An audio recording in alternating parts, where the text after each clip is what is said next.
tzadikim yavo,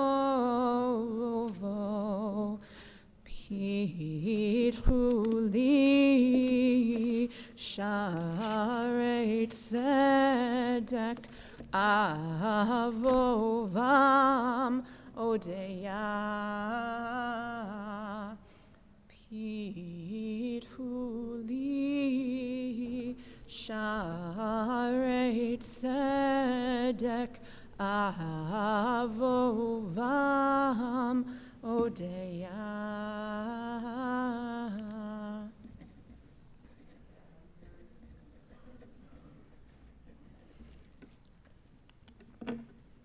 Good afternoon. I'm Rabbi Rachel Salston, the current rabbi of Fairlawn Jewish Center, Congregation B'nai Israel. I am humbled and also honored to officiate this morning for Rabbi Simon William Glustrom, the first rabbi of this synagogue. He lived a long and full life of 99 and a half years.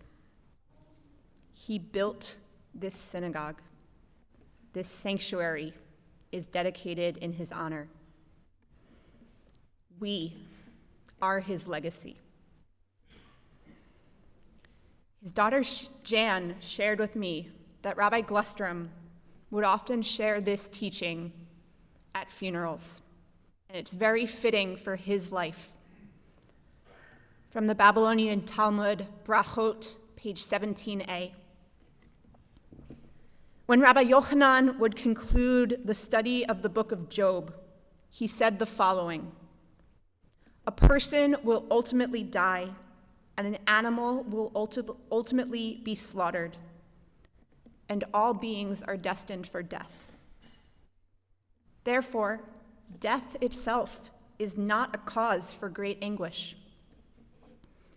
Rather, happy is he who grew up in Torah, whose labor is Torah, who gives pleasure to his Creator, who grew up with a good name, and who took leave of the world with a good name.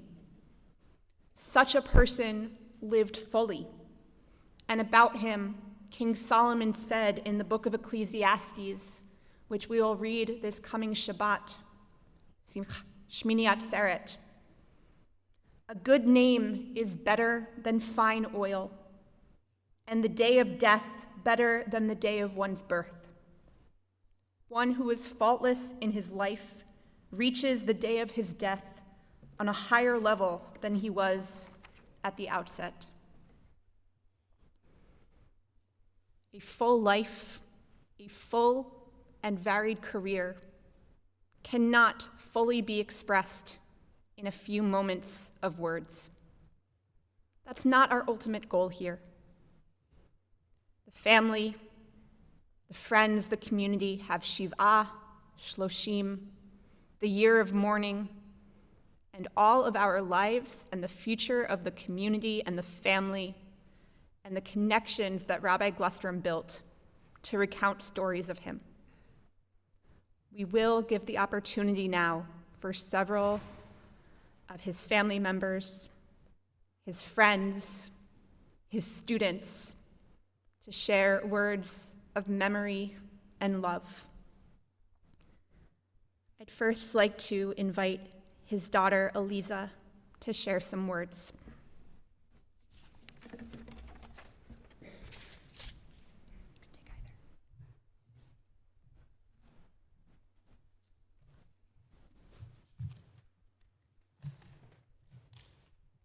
Oh, wow.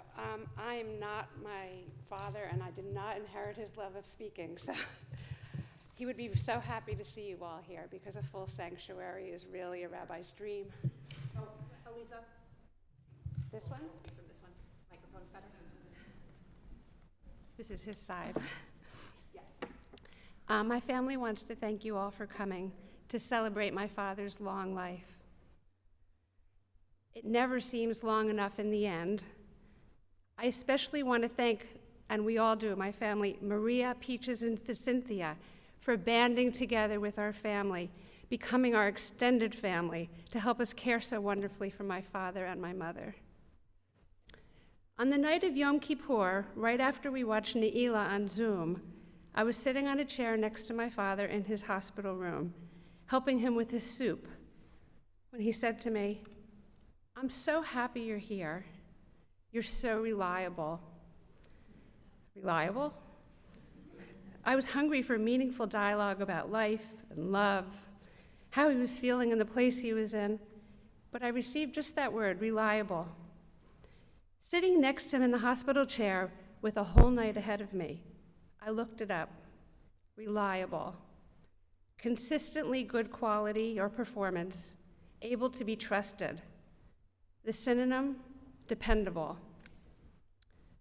What are things known to be reliable? Your best friend, sunrise, sunset, death, taxes.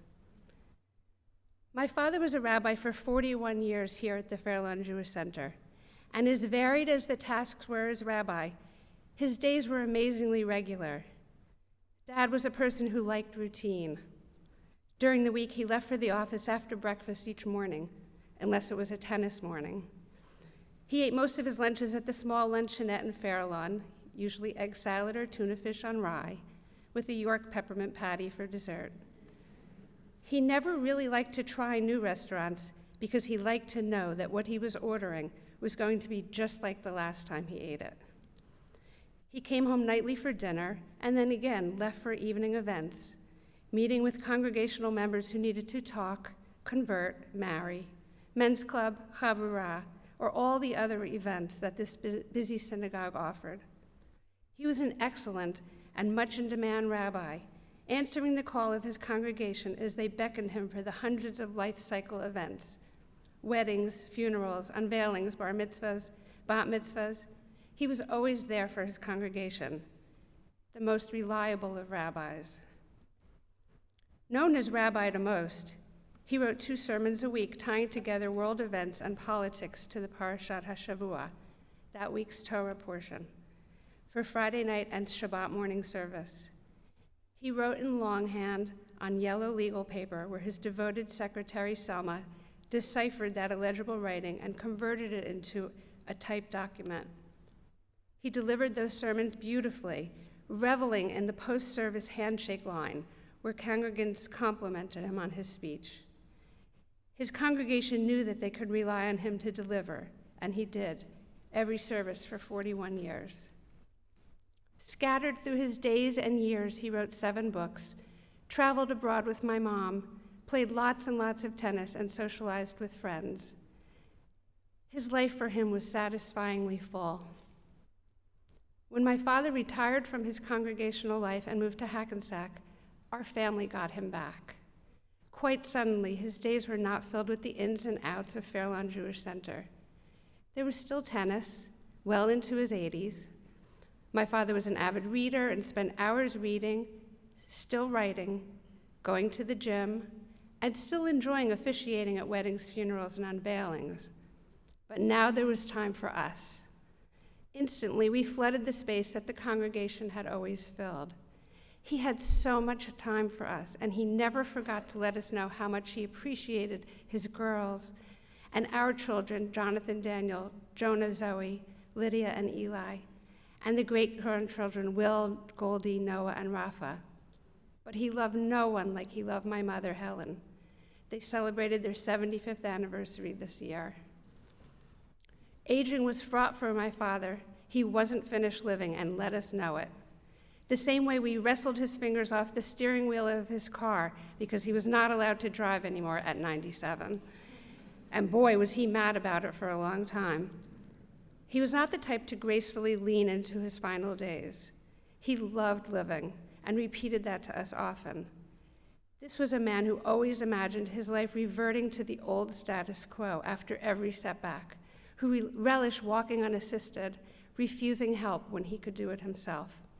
The life he knew and relied on always to be was changing, and he did not like change.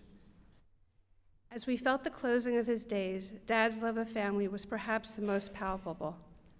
Recently, on a day that seemed particularly difficult for him, he told me on the phone, you'll never know how much I love you. Though his life was changing, his love of family was steady and sure. So reliable? What is reliable? Reliable is everything he aspired to be, to his congregation, to my mother, and to his family that he loved so deeply. The sunrise, the sunset, death, taxes, and me.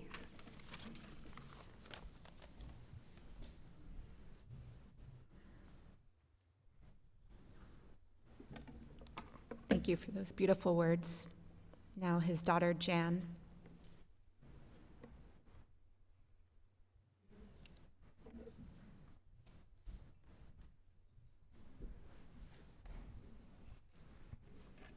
My dad was a major force in my life and had a profound influence on the person I became.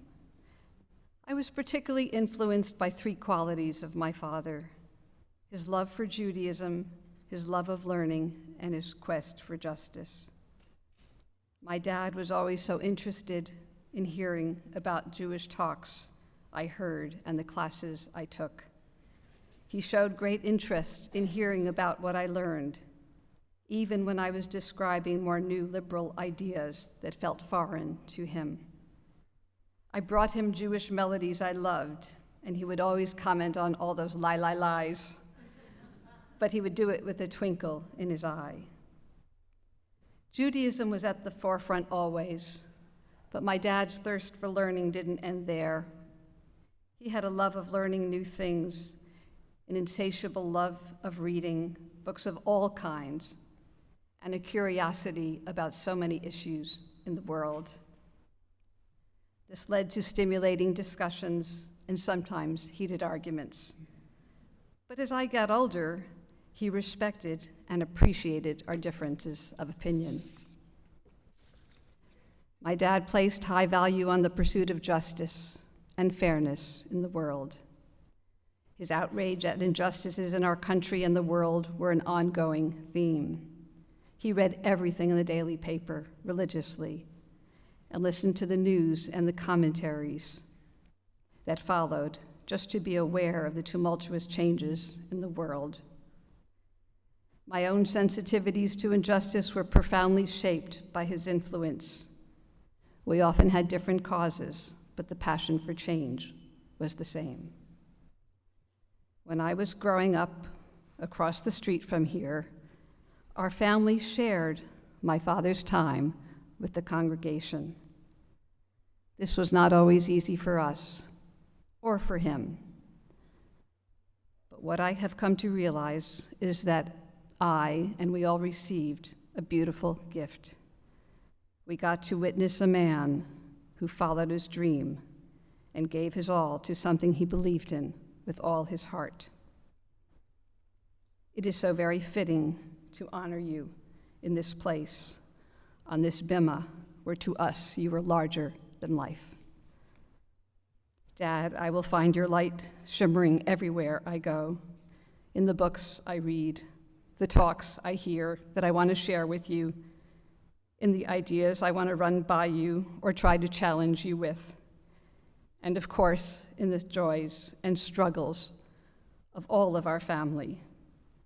I will look for your guidance and your wisdom to light my way. I am grateful to have had you as a father and a friend.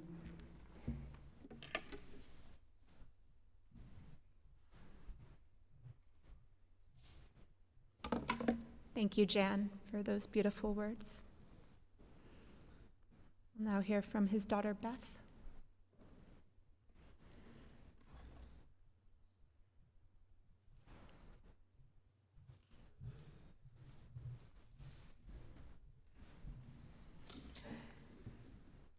My two sisters really said it all, so I want to share with you a special poem that my father often read to others who had suffered a great loss. I hope to share this poem with you today with the hope that we will carry our love for my father in our hearts forever. At the rising of the sun and at its going down, we remember him. At the blowing of the wind and in the chill of winter, we remember him. At the opening of the buds and then the rebirth of spring, we remember him. At the blueness of the skies and in the warmth of summer, we remember him. At the rustling of the leaves and in the beauty of autumn, we remember him. At the beginning of the year and when it ends, we remember him. As long as we live, he too will live. Now he is a part of us as we remember him. When we are weary and in need of strength, we will remember him. When we are lost and sick at heart, we will remember him. When we have joy we crave to share, we will remember him. When we have decisions that are difficult to make, we will remember him. When we have achievements that are based on his, we will remember him. As long as we live, he too will live, for he is now a part of us as we remember him.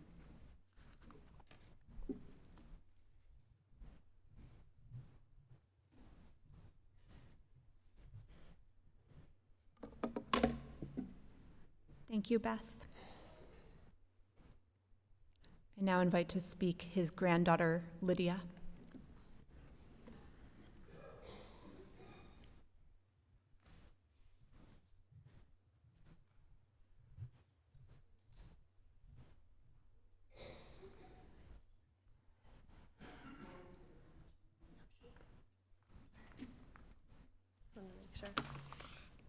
Hi. My mom told me that I couldn't be a reverend. Every time I think about her saying that, I smile because I am imagining my Saba saying, "Okay, I won't be a reverend," and thinking that was so funny. He never actually said that, but in my imagination, it's real.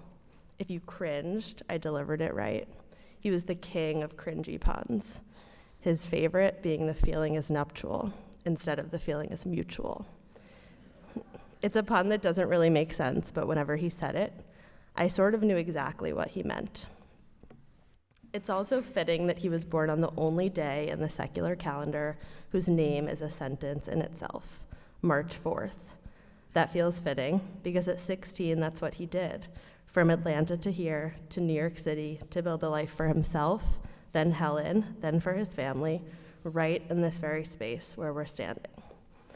I'm not going to talk about history anymore, but I want you to know that my grandpa once told me with conviction that there is no such thing as a self-made man, even after he'd marched all this way, with not much besides the clothes on his back, and they weren't even warm enough.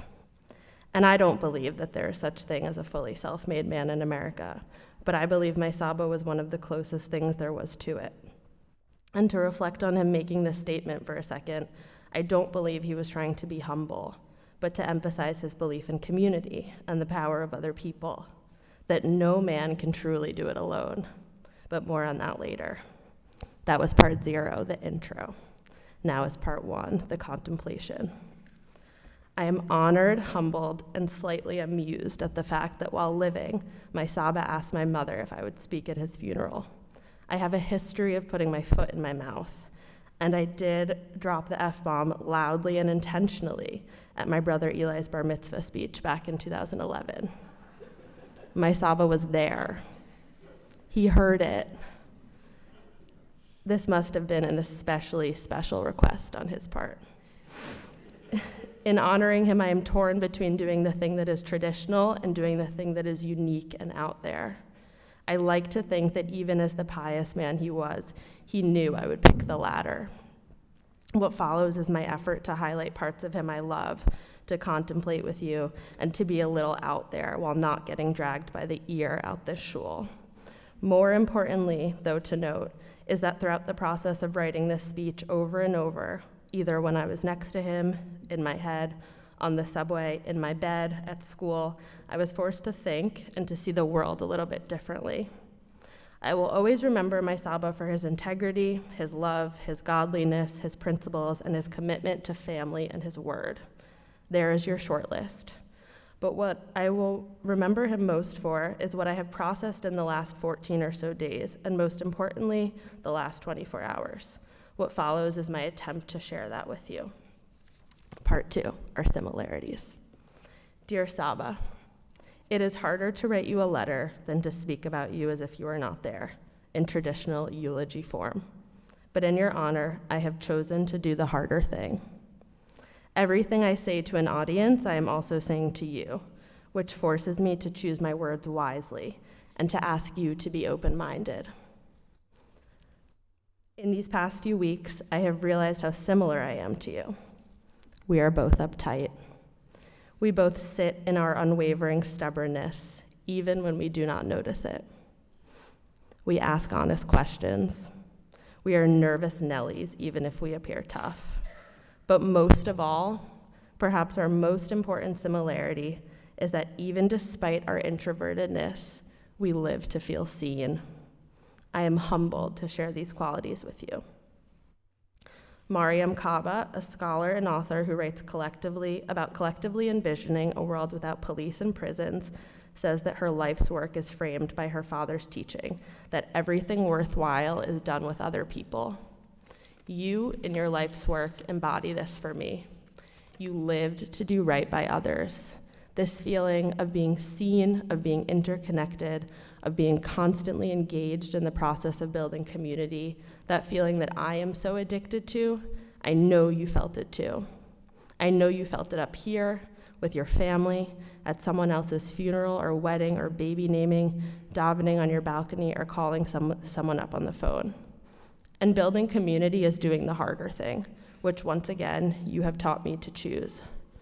When we do things alone, there is no compromise, no collective vision, no thought of one's liberation, one's freedom, one's oppression being tied to someone else's. And every time I fall into this thinking that I can figure it out myself, I will think of you and your life's work, of doing with other people, and I will make the effort to choose the harder thing. I know you might not like this, but I like to think that to be a member of a clergy, to elect to spend your life with all your actions scrutinized, perhaps judged, and perceived by hundreds of people, all their questions and concerns waiting to be heard, there is a tiny part of your brain that is a little wacky. You could have sat at a desk or worked at a store or been by a phone, but you chose to be the center of this universe for so many years. And I can speak to this because I am a teacher, and I know that you are so beyond proud of me, but you also know that I have a screw loose, and that you have to have a tiny screw loose to be a teacher or a rabbi or any other job that demands you to be this honest and this present. You have to have that spark that lets you go out on a ledge and say, I am going to be wholeheartedly me in the presence of other people. I am going to be me when we solve problems, when we celebrate life, when we acknowledge death. I am going to be me when there are answers to questions I do not know. And I want you to know that I am the most proudest and the most self-actualized when I am teaching. And I like to think that you felt the same when you were here. And I want you to know that I understand that and that I see you. It's funny that in our quietness, we both have jobs that force us to cherish being the center of attention. And in asking me to be a small part of your eulogy, you gave me the gift of being the center of attention. And before you think that this is a totally vain thing, let me clarify.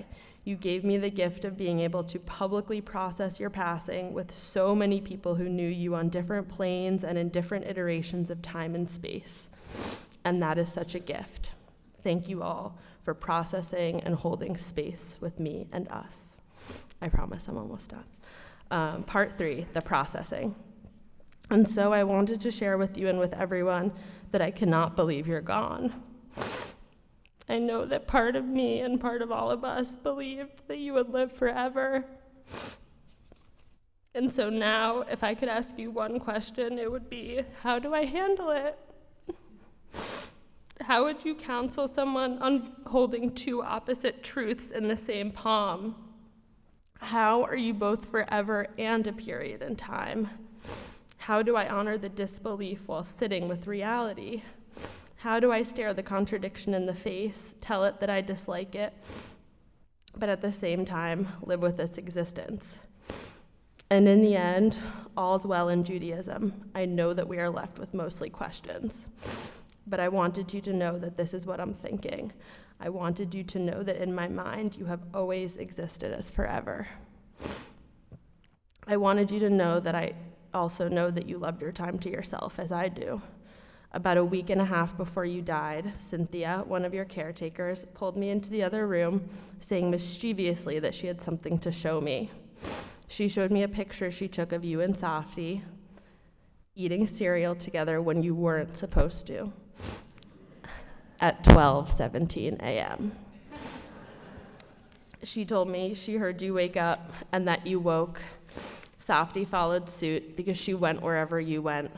I think you two planned this escapade and that you weren't even really that hungry. I know you two wanted your time together 70 plus years later. And I love that it was rebellious and stubborn. I know you loved her more than anything, and you two were truly attached at the hip. For years, she consented to be your right hand, both in the spotlight and in your shadow. She matched your appropriate skepticism with light, always reminding us we were beautiful and smart, and saying how happy she was to be around us. I know you know all this. I know you know she loved you, and she was so proud of the person you are. Part 4, the conclusion. I love you yesterday, today, tomorrow, forever, and as Safti says, over the moon. I love all you have taught me. I love that we are so similar. I love that we both kind of have a screw loose, that we chose these paths that appear so tiring when the best kept secret is that they grant unwavering gratitude. I know how much gratitude you felt. I know how humbled you always were. And as we are here today, I hope we did a good job. I hope I wasn't irreverent. And as always, the feeling is nuptial.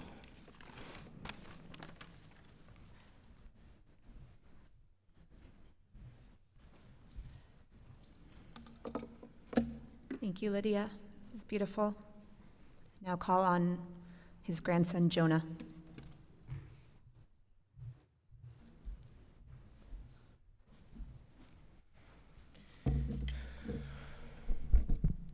Hi, everyone. I'm Jonah, Beth and Arthur's son, and Simon and Helen's grandson.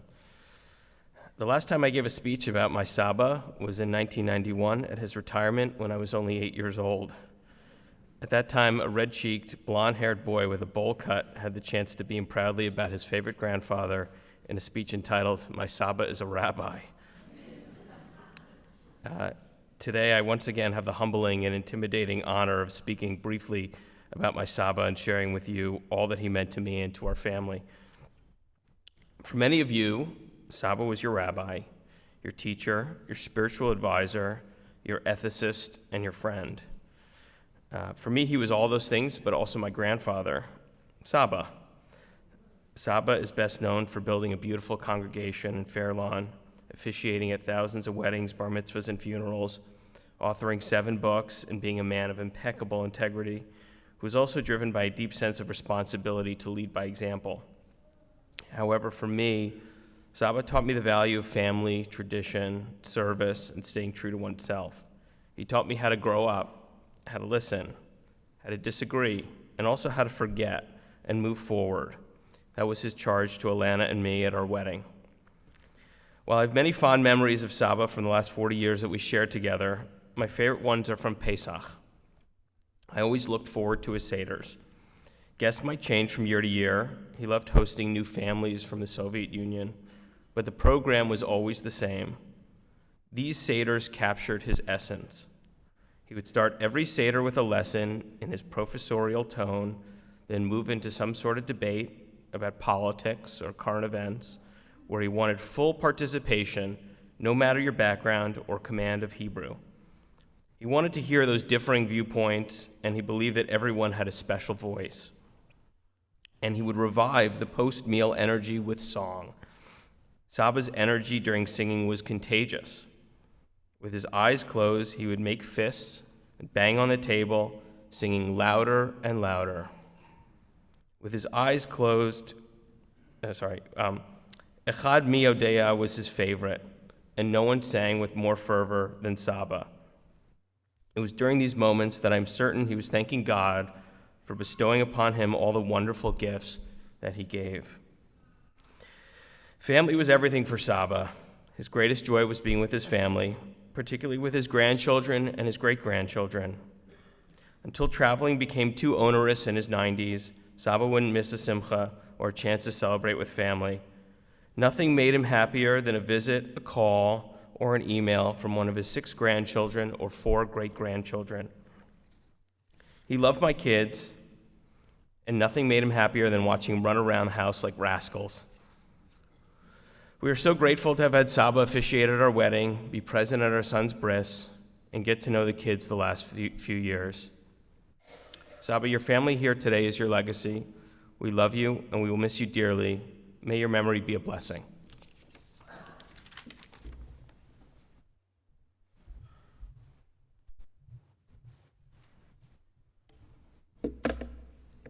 Thank you, Jonah. And now invite our long-term congregant who knew Rabbi Glustrom well. She just told me a little while ago that they grew up together in this synagogue. Invite Phyllis Merchant to share some words.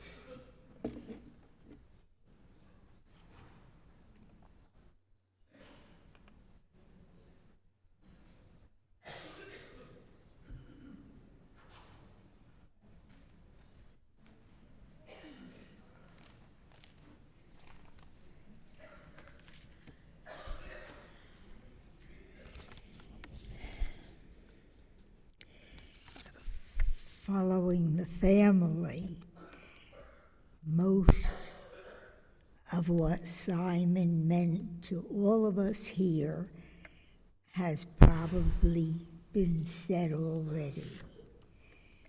Mine is a personal observation. When the Glustroms came to Fairlawn 72 years ago, we moved our membership from Patterson's Temple Emmanuel to the Fairlawn Jewish Center, and our introduction to both Simon and Helen started then. He was not only our rabbi, he became our friend, and we spent many hours as a family to family together. Simon was strong in his beliefs, as you've heard, and although he would listen to other opinions, the practice of religion, both the moral and practical, were his guiding values.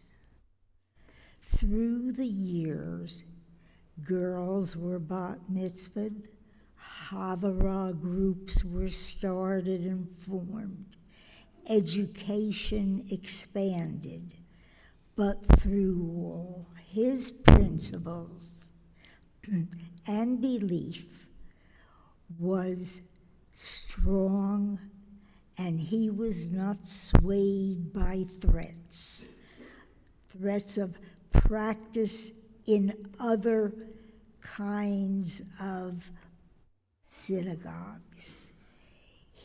Whatever did not fit in the rules, regulations, and practice of conservative Judaism was not followed.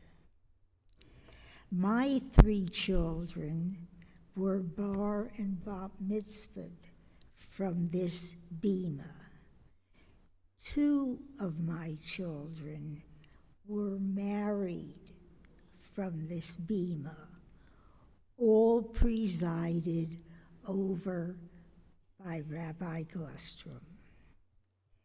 He gave me and my husband and several of our friends a game to play. We would take bets. I know you shouldn't do that in the synagogue, but we did. As to the exact minute his sermon ended, we could clock it. The person who won got the first chance at Kiddush. That was our prize. When he was not at the synagogue, paying attention to all of us, he was playing tennis, and that was mentioned. But I don't know how many of you know this, but I was 2 courts from him when one of his groups played. He was a poacher. When he played doubles, if he poached and his partner would say, "Simon," his answer would be, "I thought it would be too difficult for you to get it, and so I got us the points," and helped us. He also helped us to build lifelong memories in this building for our lives, and for that we're ever grateful.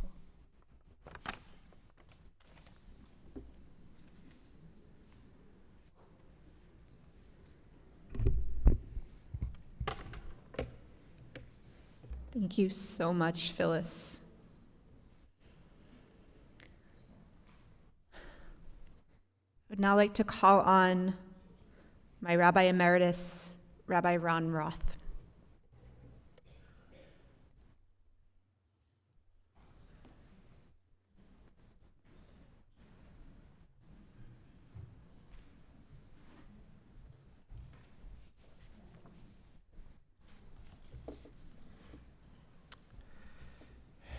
It was some 16 years ago, congregation honored me by choosing me to become the rabbi here.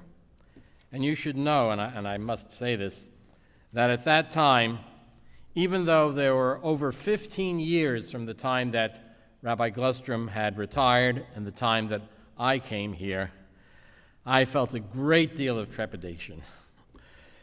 Rabbi Glustrom was known as one of the giants. One of those rabbis who, through his will, created a large, thriving congregation. When I was a student at the seminary, although he was not my teacher, he was one of those, he'll come back and teach homiletics to us new students who didn't really know how to speak, because he was, of course, such a great speaker. And so I remember meeting him the first time, and frankly, I was a little nervous.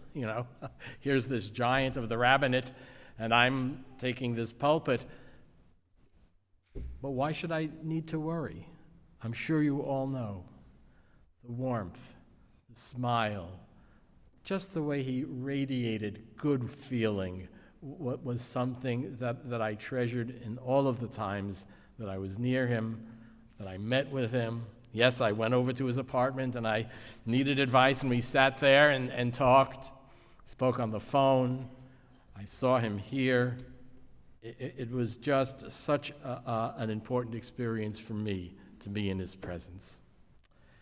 And I want to start by speaking from something that's in the Torah. As you all know, He was an expert on quoting from the Torah, from the Talmud, from all sorts of literature. He had such a great mind and studied so much that he knew the literature. And here he has passed away at the time that we read about the death of Moshe, right? The death of the great leader of our people. And we always think, oh, Moshe, well, we say Moshe Rabbeinu, right? Moses was our teacher. But the Torah itself says this about him. Vayamat sham Moshe, Eved Hashem, that Moses was the servant of God. There's a commentary from that speaks about this when he has died. And it says that Rambam says that we can be great as Moshe. Why can we be great? Because when we serve with humility, then when there is a force greater than ourselves that flows through us, bringing the divine presence into the world, then we're Eved Hashem. And there was truly, in Rabbi Glustrom, that force greater than himself that flowed through him, and he helped to bring that divine presence into the world. Those words I just quoted from Rabbi Jonathan Sachs. Here we are, as was said, in the Simon Glustrom Sanctuary. You see right over there, of course, there's the plaque on the wall that was placed here. And I want to speak about some of the work that he accomplished to bring his self to this congregation and to form it. You know, it is said that a congregation, when it has a long-term rabbi, well, of course the rabbi influences the congregation, but actually the congregation sometimes takes on the personality of the rabbi. That there is that give and take, but it's a lot of take from the congregation because the rabbi is giving so much. And that it sort of rubs off. So the congregation, in the way that it conducts itself, and in its governance, in the way that it treats each other, is a reflection of a rabbi. And I will say that I think that was clear, even though it was many years after he served that I came here. Because I've served 3 congregations, and I have to say, and I've thought about this, you know, here I am in New York, New Jersey area. You know, they say people in New York, New Jersey, they're kind of in your face and tough. But this congregation treated me as their rabbi with such great respect, with deference, and just in a way that I said to myself, how did this congregation learn to do that? Where did that come from? And we have to say that they were taught and they learned from Rabbi Simon Glustrom, who was here to care for so many people. How many life cycle events it's been mentioned that he officiated at, and how many times did he affect people's lives? You know, we think about the many years that he was the leader here, and you know, it was not so clear when he arrived here what this was going to be. You know, he arrived here 2 years after he graduated from the Jewish Theological Seminary. And this institution, well, what was it? Was it a Jewish center? Okay, you'd have a gym.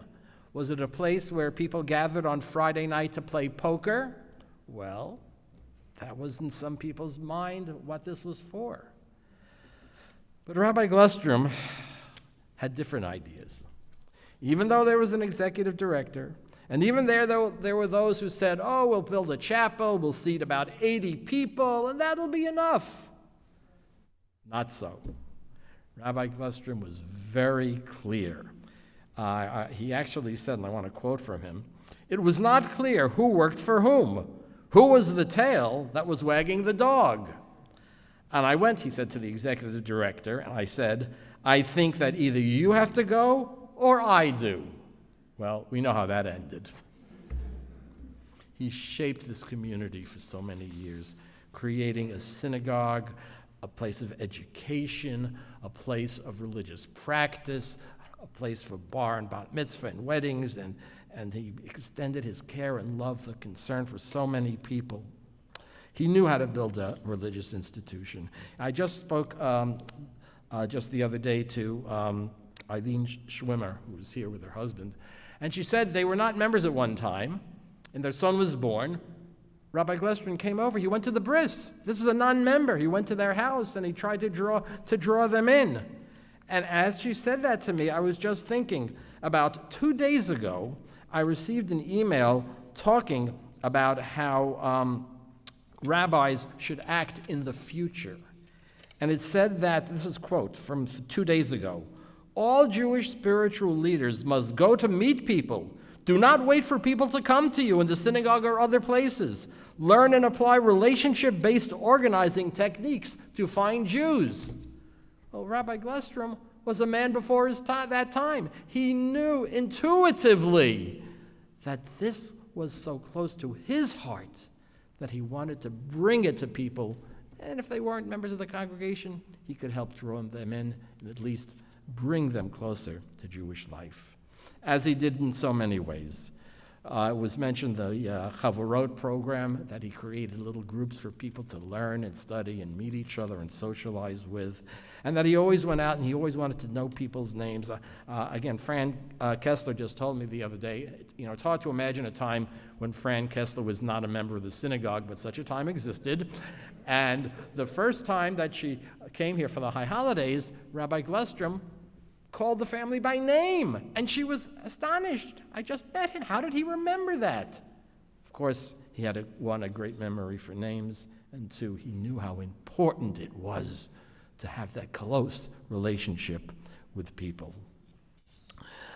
He had services that so many people attended. I mean, this place was full. Again, I was told on Friday night, services started at 8:30. If you showed up at 8:35, well, you had to sit in one of the few empty seats, which of course were right in the front row, right under Rabbi Glustrom's eyes, which is probably not where you wanted to sit, but that's what he drew people in. He drew people in. He spoke about matters that were on people's minds. He wrote books, yeah, but he wrote, what were his books about?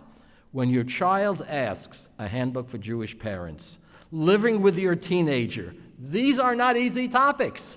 And he brought the wisdom of our tradition to those everyday matters. He wrote a book about the Ten Commandments. It was printed and called Timeless Tablets, Why the Ten Commandments Still Speak to Us. But in one of his other books, he actually wrote, he had a different title in mind. And think of this, he's sitting at his desk writing this out for his autobiography, and he says, quote, truthfully, I had preferred a book about the Ten Commandments, the more humorous title, 2 tablets, no expiration date. Yeah, that was Simon Glustrom, right? Yes, we know that. And he was very clear, as it was said about tradition and change, which are the mottos of our movement. He knew that he was a conservative Jew. This is a conservative synagogue. When there wasn't enough room in this building, and you can see how many you could seat, and you needed an extra space for a high holiday service, it wasn't just a question of real estate. It was a question of having a service that touched people. And so he arranged for an additional overflow service at the TJ school. I'm sure many of you attended. And it was aimed to be a little less, it was less traditional because there were people he knew had to be reached in a different way at that service. And he did start the process of making the congregation more egalitarian. He was able to see to it that a woman could have an English reading, stand on the bima, hold a Torah. And he said, I'm going to quote from him, I was not a dictator, but I did believe strongly in egalitarianism. When a woman who was president wanted to carry the Torah on Kol Nidre night, I was in favor. A few people walked out, but it was the beginning. He was not afraid to stand by his convictions and have people walk out on him because he knew it was right. He was also, I should mention, active in the larger community. He was on the editorial committee of Sidor Sim Shalom, where it literally says Rabbi Simon Glustrom was essential to setting this project in motion and has contributed energetically and creatively throughout, offering us the wisdom of his extensive experience. which he did so beautifully. He also wrote that he chose to become a rabbi as he came from a family, they were merchants, small businessmen. And he said, "I do not feel regret for having chosen the rabbinate over another more lucrative or less stressful profession. In spite of the solitariness that most rabbis endure and the need to march to the beat of a different drummer, the spiritual reward of creating a difference in the quality of people's lives justifies the effort." And how many of you here today can still to this moment feel how he made a difference in your life? Let me close by pointing out that this week we are going to be celebrating the holiday of Shemini Atzeret. Rabbi Yaakov Tzvi Mecklenburg translates the word Atzeret, as the name of the title, as not the word meaning assembly, but to mean retain. And he says, quote, "During the holiday season, we have experienced a heightened religious fervor and a most devout spirit. The last day is devoted to a recapitulation of the message of these days with the hope that it will be retained for the rest of the year." I want to rephrase that a little bit. To the family, as I offer them my condolences, we pray that this day, which is truly the recapitulation of Rabbi Simon Glustrom's life, the message of his soul, and the hope that it be retained, well, not just as the holiday says for the rest of the year, but we hope and know it will be retained in all the years that God grants us. Thank you.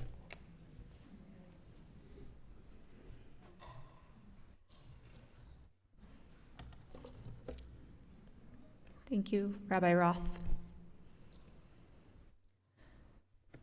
We'll now hear from Rabbi Rab Schumeister of Temple Beth El of Hackensack, where Rabbi Glustrom was a congregant in the past several years.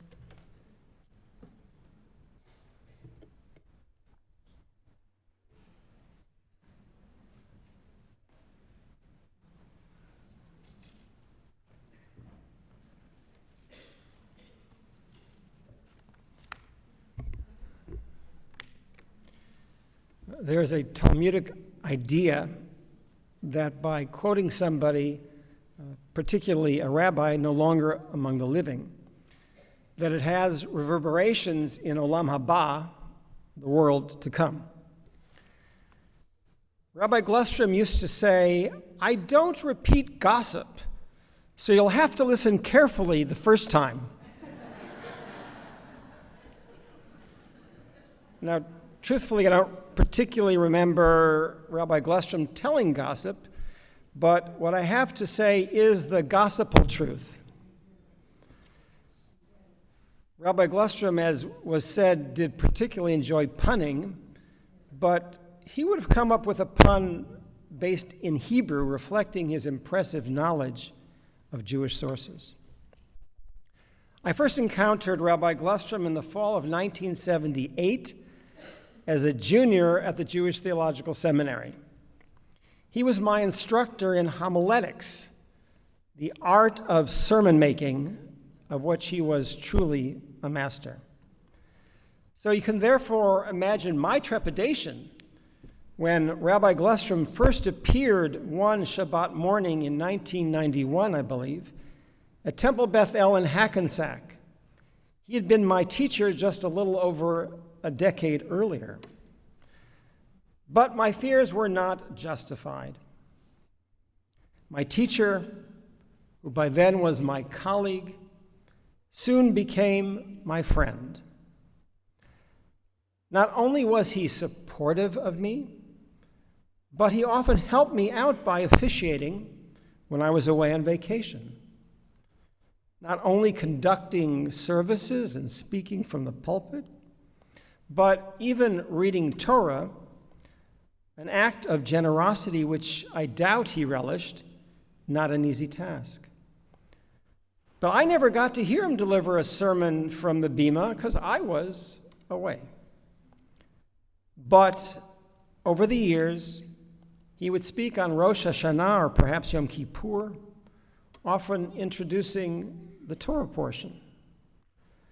I always admired Rabbi Glustrom's ability to command an audience, a gift that not all rabbis have. And this was a gift that he never lost. Even speaking relatively recently at the funeral of his friend and colleague, Cantor Max Rubin, where I was told he spoke without notes. I told Jan the other night that Simon and Helen were just about the only people who called me Rabbi, a name I had not been called since the 4th grade. But I never objected because I knew it was a sign of affection. But I'm not here for personal reminiscences, but as a representative of Temple Beth El in Hackensack, where Rabbi Glustrom and Helen were honored members for more than 30 years. Rabbi Glustrom came virtually every Shabbat morning and was frequently called upon to chant Haftarah. I never realized that my always patient congregants could actually enjoy listening to a Haftarah. But enjoy his Haftarot they did, as evidenced by the greeting and handshakes that Rabbi Glustrom received every time that he walked off the bima. You see, Rabbi Glustrom didn't relate to members as congregants. You might expect a rabbi, even a retired rabbi, to be somewhat aloof, but that was never his way. He enjoyed meeting, greeting, and relating to our members as a friend, albeit an honored friend. Before I conclude, I do need to mention Simon's devotion to Helen. May she live and be well. Simon took tremendous care of Helen and always showed unfailing respect for Helen. When I last visited them in the apartment, I recall Simon saying, "We're still having fun together." Rabbi Glustrom advised me that in speaking from the pulpit, if you haven't struck oil in 5 minutes, you should stop digging. My time is up. I have no adequate way to conclude, but to say I will miss my friend, Rabbi Simon Glustrom. It was a privilege and an honor. Yehi Zichro Baruch.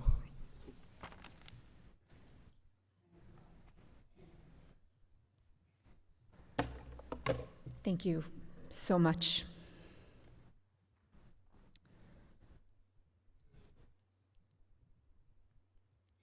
Rabbi Simon Glustrom, as rabbi of Fairlawn Jewish Center, had, so far as I know, 2 students of this congregation who went on to become rabbis themselves, including Rabbi Howard Stecker and Rabbi Joel Pikowski. Rabbi Joel Pikowski of Congregation Beth Shalom of Teaneck, I now invite to speak of his childhood rabbi.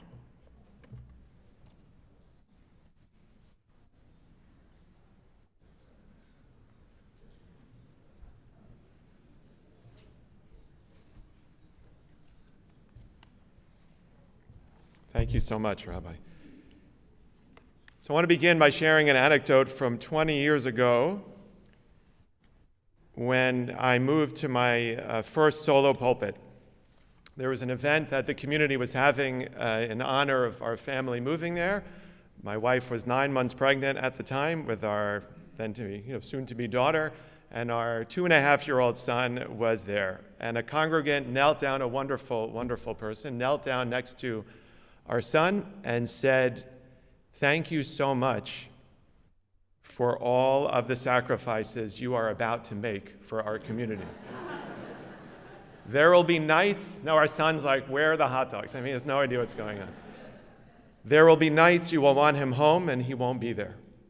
There will be weekends you want him home and he won't be there. And we are grateful. So my son wasn't paying attention, but I certainly was. And he was right. So before I speak about Rabbi Glustrom as a mentor, as a rabbi, a public figure, I want to really just turn to you and say thank you. Not that anyone asked you to do this, but thank you for all that you gave, for all of the time and the effort and the sacrifices. We are really eternally grateful for the time that we got to spend with him. So as a child growing up at the center in the 1970s, this bima, this place, is where I first picture Rabbi Glustrom every Shabbat morning. And he represented something. The seating was, of course, different then. I remember where we sat, and he had a dignity that really betrayed his southern roots. There's no way anyone from New York or New Jersey held himself in that way. He had an intelligence that marked him really as an intellectual, someone who was always searching and thinking and rethinking and trying to understand something in a better way. It's hard for me to imagine what my path to being a pulpit rabbi would be without the example and the leadership of Rabbi Glustrom showing me the way forward. So in his honor, I want to share with you just 3 quick scenes. I know we've all been sitting for a while. 3 quick scenes and then 1 lesson from Sukkot. So the first scene was my bar mitzvah, April 28th, 1984. I stood on this bima with Rabbi Glustrom, and as he handed me a certificate, I think I still have it in a box, he remarked, poking fun at himself, how he didn't usually look up to bar mitzvah students because I was taller than him at that point. The joke has stayed with me, not only because it showed me that rabbis can be funny, which was news, but because of how untrue it was. Meaning it's possible he did look up to me in a physical way, but I looked up to him in so many more important ways than that. I looked up to him as a model of rabbinic temperament and leadership, someone who never lost sight of his community. The Torah teaches that a rabbi that the ark moved ahead of the community, and the rabbis remarked on that if the rabbi moves too far ahead of the community, he's just a guy walking alone, turning around and seeing that there's no one behind him. And he knew that balance, how to lead the community somewhere but not be so far ahead as to be walking alone. I looked up to him as an intellectual, as someone who thought deeply about the world, about religious questions. He spoke a lot and wrote a lot about the impact that Mordechai Kaplan and Abraham Joshua Heschel had on his thinking. As someone who wrote 7 books while being a pulpit rabbi, a feat I have no idea how he accomplished, after 22 years in the pulpit and having written nothing longer than a 10-page essay. I looked up to him as someone who spoke and wrote about the love he felt for his family, who wasn't embarrassed to do that, and who thought it was important.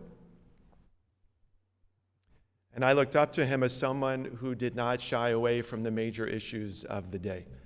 I remember being at a rally, at an event, I think it was at Memorial Junior High School in the late 70s or early 80s, when there was some anti-Semitic incident in Fairlawn, and he was speaking. I can picture the scene. I remember him speaking about Soviet Jewry in the late 70s, speaking about Israel, about women's rights within Judaism. And finally, as the rabbi just said, I looked up to him as someone who could say more in 10 minutes than most people can say in 30. He would joke to me when he would visit my shul that if you can't say it, you said 5 minutes, Rabbi. I thought it was 10 minutes. I'm glad he's not judging this eulogy, because to say something that is worthy of you in 5 minutes or 10 minutes is very difficult. So that was scene number 1, my bar mitzvah. The second scene is the Fairlawn Racket Club in the late 80s, 6 a.m. on a weekday. I have no idea why I am there that early in the morning.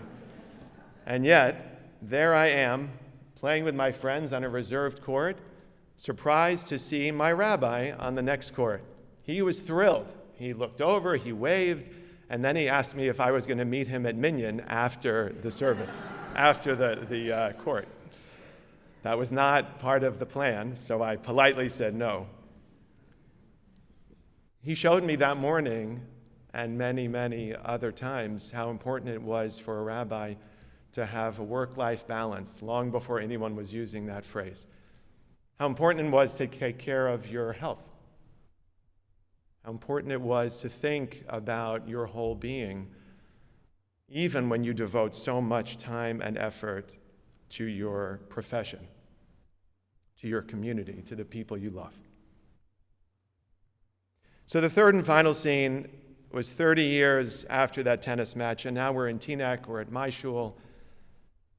It's the second day of a holiday, I think it was Shavuot, and Rabbi Glustrom and Helen came several times to visit.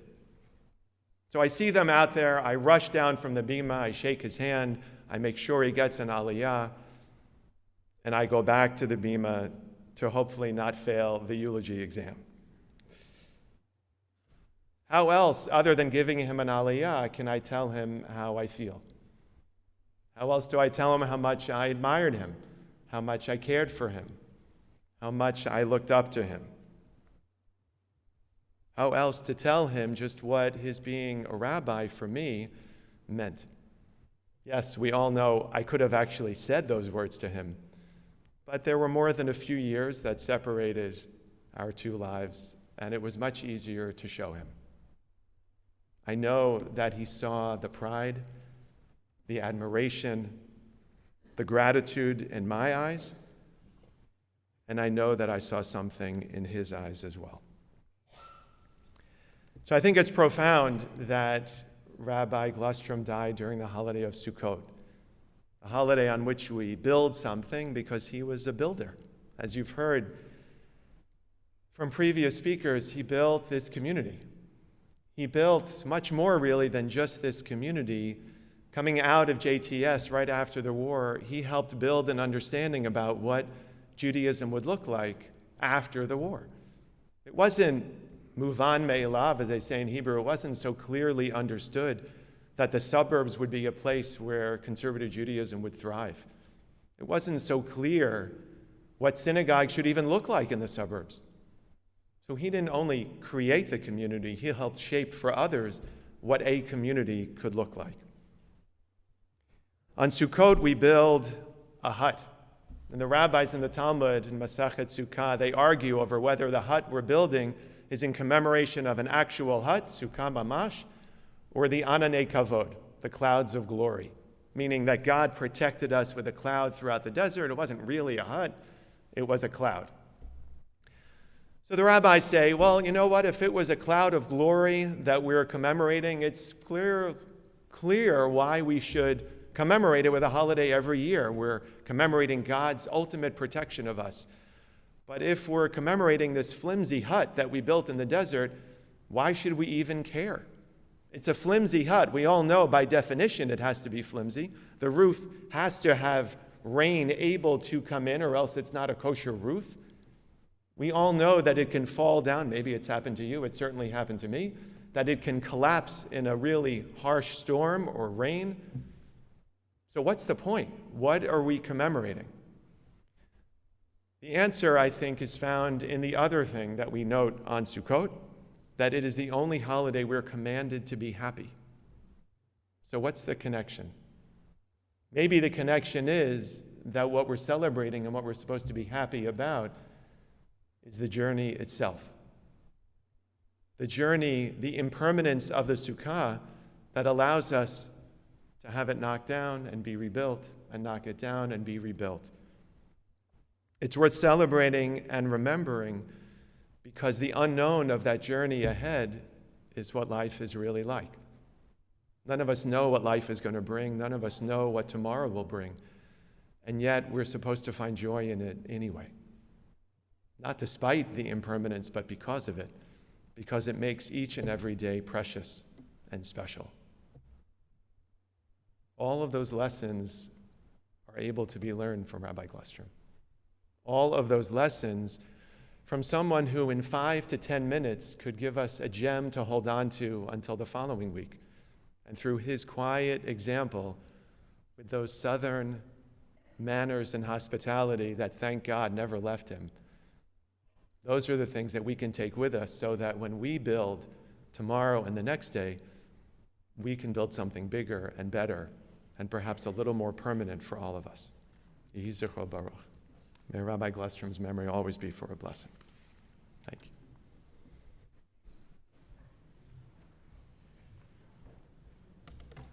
you. Thank you, Rabbi Pikowski. I'm honored to be joined here by several of my local and even not so local rabbinic colleagues. I don't want to name you all because I'm afraid that I will miss someone, but I see you, and we are so honored to share in honoring Rabbi Glustrom, our teacher. Arriving in this community just over 3 years ago, I didn't have the opportunity to know Rabbi Glustrom well.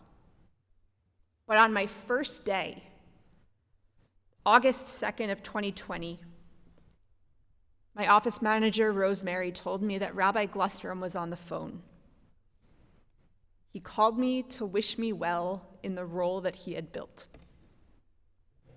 And then he told me when COVID let up, I was welcome to join him and Helen for a cup of tea at their home in Hackensack. A year and a half later, I took him up on his offer. For the first half hour or so, the conversation between us was pretty strained. Rabbi Glustrom had been retired from this synagogue since 1991, nearly as long as I have been alive. When he asked me about the current issues facing the center and the conservative movement, I felt like we inhabited different worlds. At that point, there was little we could connect on. Then we somehow changed the subject to how this synagogue was founded. He told me, FLJC was originally, I know one of the stories, a group of people who wanted a place to play poker on Friday nights, as you've heard. I replied to him, and you turned it into a thriving synagogue. How did you do that? He smiled at me and he said, I knocked on a lot of doors and visited a lot of people when they were sick. My jaw dropped. This synagogue, the mythic 900-member institution that it was when our founding rabbi, Rabbi Glustrom, retired in 1991, this synagogue was built one person at a time. Of course it was. The tools Rabbi Glustrom used to build Jewish community are the same ones that I try to employ, the same ones that every rabbi, every Jewish leader tries to employ. The Jewish tools that are eternal. I smiled back at him and told him, I'm trying my hardest to do the same thing.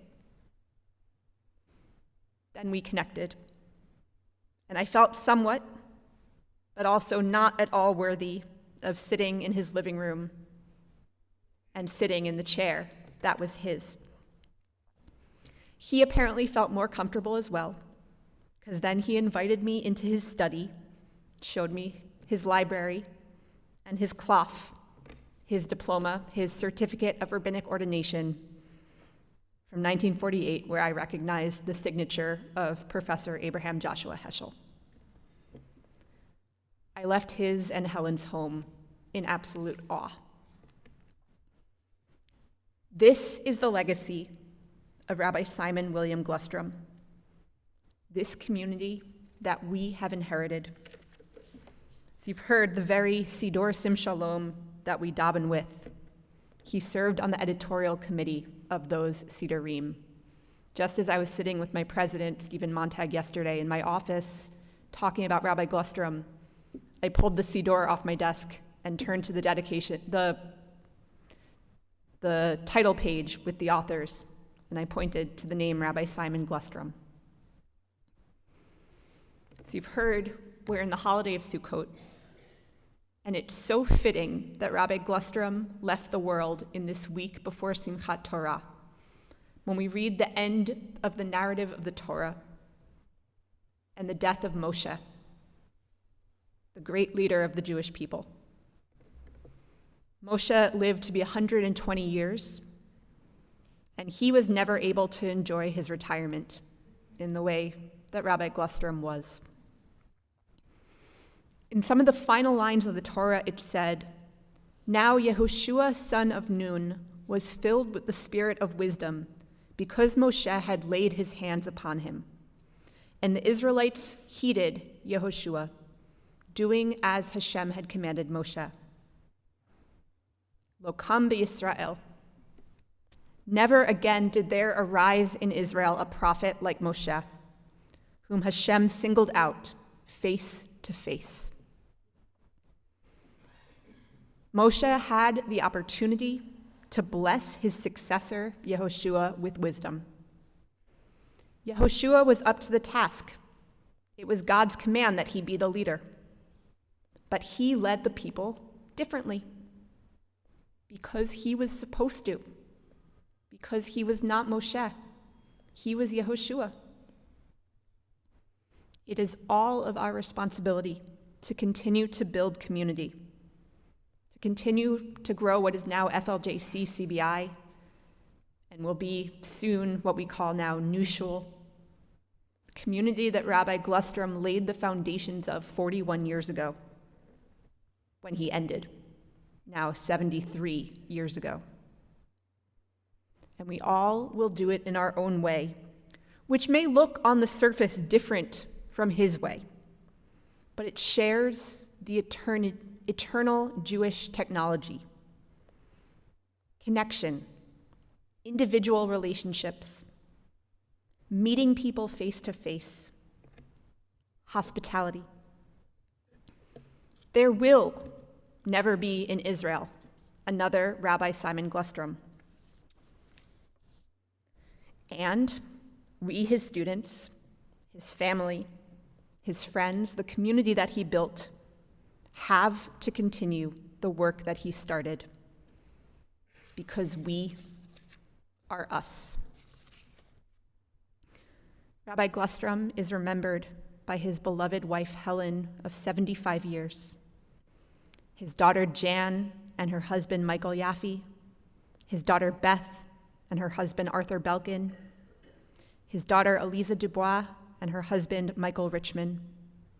He's remembered by his grandchildren Jonathan and his wife Karina, Daniel and his wife Sangita, Jonah and his wife Alana, Zoe and her husband Marco.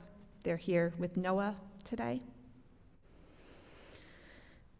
Lydia and her partner Ari, and Eli, and 3 other great-grandchildren.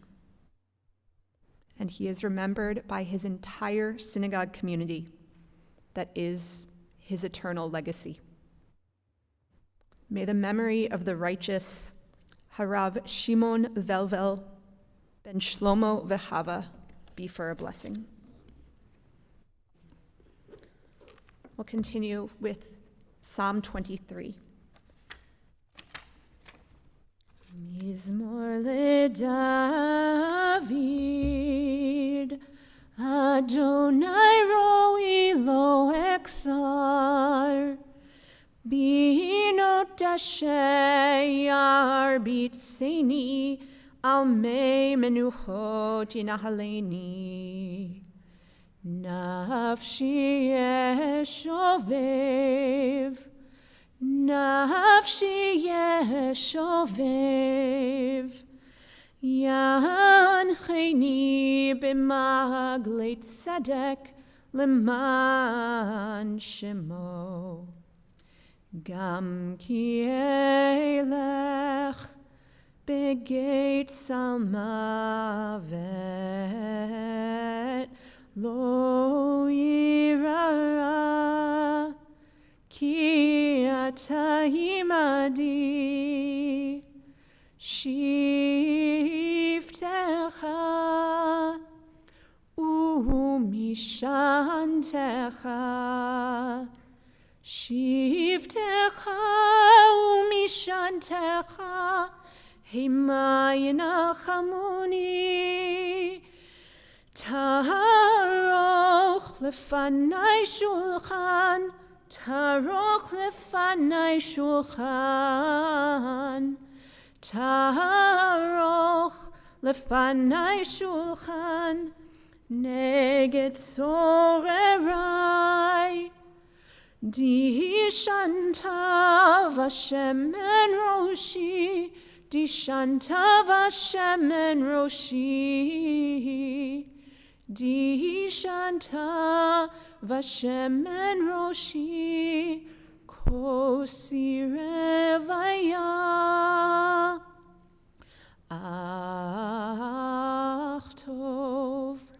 Ach tov v'chesed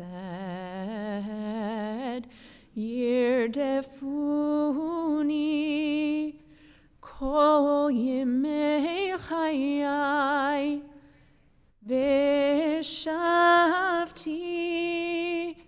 v'shavti beveit Adonai, v'shavti beveit Adonai le'orech yamim, yenenai nai nai nai, yenenai nai nai nai, yenenai nai nai nai nai nai nai, yenenai, yenenai nai nai nai, yenenai nai nai nai, yai nai nai yai nai. A Psalm of David. Adonai is my shepherd, I shall not want, giving me repose in green meadows, leading me beside the still waters to revive my spirit, guiding me on the right path, for that is God's essence. Even though I walk through a valley of the shadow of death, I fear no harm, for you are with me. Your staff and your rod comfort me. You prepare a banquet for me in the presence of my foes. You anoint my head with oil, my cup overflows. Surely goodness and kindness shall be my portion all the days of my life, and I shall dwell in the house of Adonai forever. As we are in Chol HaMoed Sukkot, in the intermediate days of the holiday, the liturgy for a levaya, for a funeral, is slightly different. Instead of El Malei Rachamim, I will now recite Eloas Lichot. Please rise if you are able. Eloas Lichot, Hanun v'rachum erech apayim v'rav chesed, hamsei kaparat pesha v'hakravat yesha, menucha nechona tachar kanfei hashchina, b'malot kedoshim u'teorim, kezorakia mazirim, et nishmat harav Shimon velvel ben Shlomo v'hava, shehalach leolamo. Ana bal harachamim zachra lo letova kol zechuyotav v'tzid koyotav be'artzot ha'chaim uftach lo sharei tzedek ve'ora sharei hemla v'chanina beseter knafecha hastirehu leolamim utzor b'tzor ha'chaimim et nishmoto Adonai hu nachalato V'yanuach b'shalom mishkavo, v'nomar amen. God of forgiveness, you who are gracious and compassionate, patient and abundantly kind, grant infinite rest in your sheltering presence among the holy and pure to the soul of Rabbi Simon William Glustrom, who has gone to his eternal home. Merciful One, we ask that you remember all the worthy and righteous deeds he performed. May our loved one find perfect peace in your eternal embrace. May his soul be bound up in the bond of life. May he rest in peace. And let us say, Amen. You'll now have some announcements for how we will proceed from here.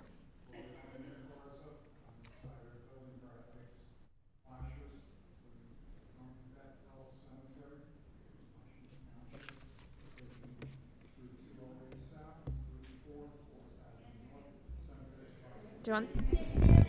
Right.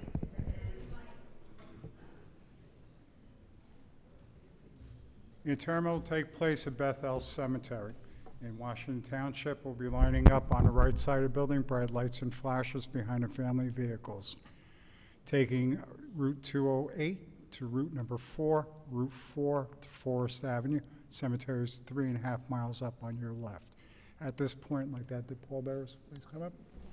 Family pallbearers, please come up.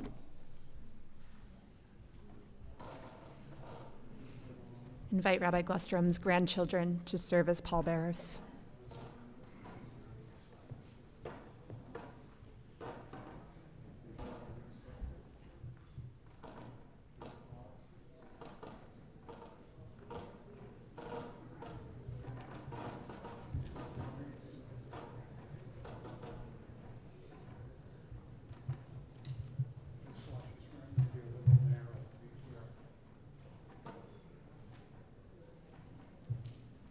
Kol haolam kulo gesher tsar meod, gesher tsar meod, gesher tsar meod.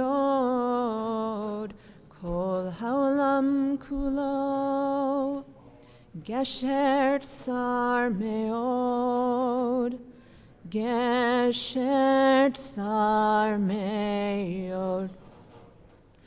V'ha'ikar, v'ha'ikar, lo lefached klal. V'ha'ikar, v'ha'ikar, lo lefached klal. Kol haolam kulo gesher tsar meod, gesher tsar meod, gesher tsar meod. Kol haolam kulo gesher tsar meod, gesher tsar meod.